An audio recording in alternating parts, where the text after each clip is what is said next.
Olá, aluno, aluna, de volta aqui. Vamos falar um pouquinho agora sobre quebra de paradigma dentro da comunicação. E o que eu quero dizer com isso, com essa quebra de paradigma? Na verdade, o que é um paradigma? É algo que a gente toma como verdade e leva ao longo do tempo e acha que aquilo jamais vai ter mudanças, jamais irá sofrer alterações. Vamos pegar como exemplo, a nível aqui do nosso curso, vamos falar sobre a comunicação. Então a comunicação ela teve um paradigma quando você falava, por exemplo, em anúncios, né, dentro da comunicação. E um anúncio geralmente ele funcionava de que maneira, né? Então o anúncio ele funcionava de uma maneira passiva. O consumidor ele sentava na frente da televisão, ele ligava o rádio, ele pegava o jornal para ler e automaticamente ao consumir aquele conteúdo ele tinha também a ideia de que os anúncios eram mostrados para ele e ele recebia aquela informação daquele anúncio e, consequentemente, comprava determinado produto ou serviço. Então, o consumo do conteúdo era feito de forma passiva, ou seja, era uma mídia de interrupção. Era interrompido a comunicação para que o anúncio fosse apresentado e depois voltasse a ser consumido o conteúdo. Para ficar mais fácil o exemplo, pegue aí a novela, por exemplo, ou um futebol, por exemplo. É um programa para as mulheres aí que gostam mais de novela. Imagina então que você está vendo aquela cena, finalmente o galã vai dar o beijo na mocinha e aí para a novela, né, entra o comercial, 2, 3 minutos de bloco comercial, e aí volta para os capítulos finais ali da novela. Então, houve uma interrupção desse conteúdo, né? Mesma coisa também no futebol, em outras mídias isso acontece também, no rádio, no jornal você está lendo uma notícia e na sequência tem a imagem de um comercial ali, de uma propaganda, enfim. Então, era assim que era o paradigma da comunicação. O cliente consumia passivamente o conteúdo e no meio desse conteúdo existia também ali já embutido os anúncios, as propagandas. Muito bem. Então, vamos para a tela agora para a gente falar um pouquinho mais sobre paradigma. Vamos entender um pouquinho mais sobre isso. Então, olha só, o que acontece aqui nessa quebra de paradigma? A partir de 1991, a internet ela vem para acabar com isso, né? Com essa quebra desse paradigma de comunicação. Por quê? Porque antigamente, como eu disse anteriormente, olha o que acontecia, né? Então, a compra de produtos e serviços eram feitos de outra forma. Então, antigamente, o que acontecia quando você trabalhava a compra do seu produto, do seu serviço? Então, Ontem você divulgava produtos e serviços sob o controle das grandes empresas de mídia, sem a validação de resultados obtidos. Ou seja, você não tinha como mensurar os resultados. Simplesmente você fazia o anúncio e torcia para que aquilo fosse gerar vendas para você. Então, a orientação nesse primeiro momento na Alemanha, lá em 1605, quando surgiu os primeiros jornais na Alemanha, qual que era a orientação para esse tipo de mídia? Eram as impressões. Quanto mais pessoas vissem aquele anúncio, mais chances eu tinha de vender o meu produto ou o meu serviço dentro desta mídia, no caso aqui, o jornal, né?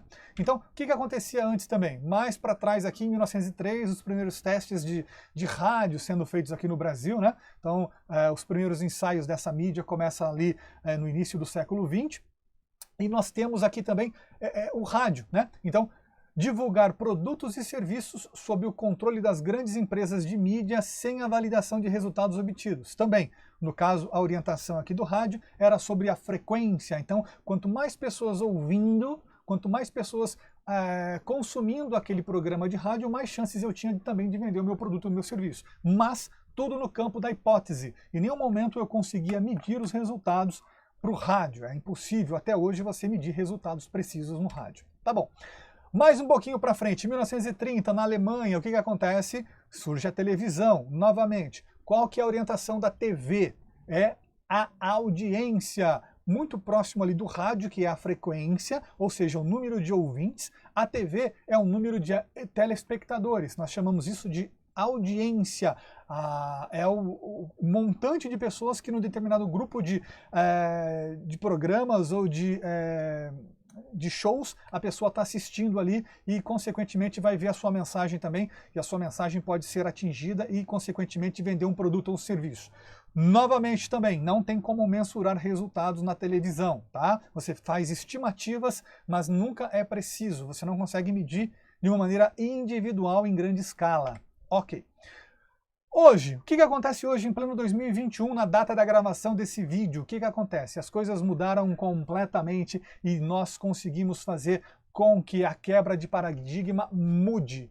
Por quê? Porque surge a internet e com a internet eu consigo mensurar informações, mensurar dados de maneira granular. Eu consigo capilarizar todas as minhas informações e consigo seguir as pegadas que cada pessoa deixa no meu site, no meu negócio, na minha presença online, e eu consigo ali mensurar resultados de maneira nunca vista antes na história da humanidade. Então isso nós chamamos de quebra de paradigma, porque com a primeira leva de tentativas de anúncios ainda lá em 2000, lá em 1995, 94, com o Yahoo colocando os primeiros banners no site, até a chegada do Google AdWords, que posteriormente viria a se chamar Google Ads, lá em 1999 para 2000, né, com a aquisição da Overture pela Google, quando a Google compra a tecnologia de links patrocinados do Bill Gross lá da Overture, né, nós vimos tudo isso na introdução aqui do nosso curso.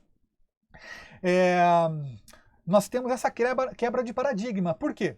Olha só, porque pela primeira vez agora nós usamos a lógica como a nossa principal orientação. E o que tem a ver com essa lógica? Bom, a lógica é a seguinte: eu estou com uma determinada necessidade, eu quero saber mais sobre um produto ou sobre um serviço. Para onde é que eu vou? Eu vou para o Google, né? Eu vou lá para o Google e digito alguma coisa e ele vai me dar uma resposta. E geralmente essa resposta que ele me dá, eu também estou interessado em, muito provavelmente, comprar uma solução, comprar um produto ou um serviço, né?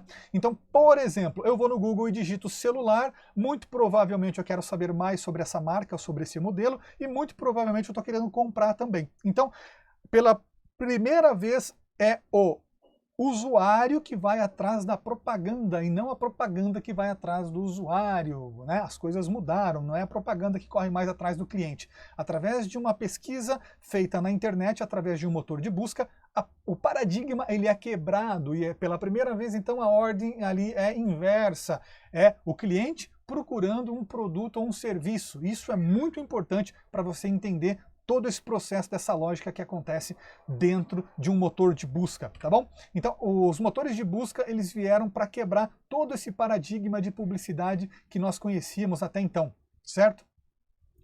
Então é isso que eu queria estar passando para você nesse módulo, é dizer que essa quebra de paradigma tem muito a ver com a tecnologia que foi desenvolvida, tem muito a ver com todo esse emaranhado de informações que nós temos hoje e como as coisas são feitas a partir do momento em que eu tenho uma ferramenta global como o Google e como que o Google consegue equilibrar pesquisa orgânica com as suas pesquisas pagas, onde você consegue inserir os seus anúncios, tá bom? Então, espero que vocês tenham entendido, compreendido que a quebra de paradigma tem muito a ver com o papel do cliente, com a sua proatividade na busca pela informação e a maneira como os produtos e serviços são distribuídos a partir de agora dentro desta nova modalidade chamada de Pay per Click, né? Pague por clique, ou seja, os links patrocinados, tá bom? Espero que vocês tenham gostado. Até a nossa próxima lição. Até mais.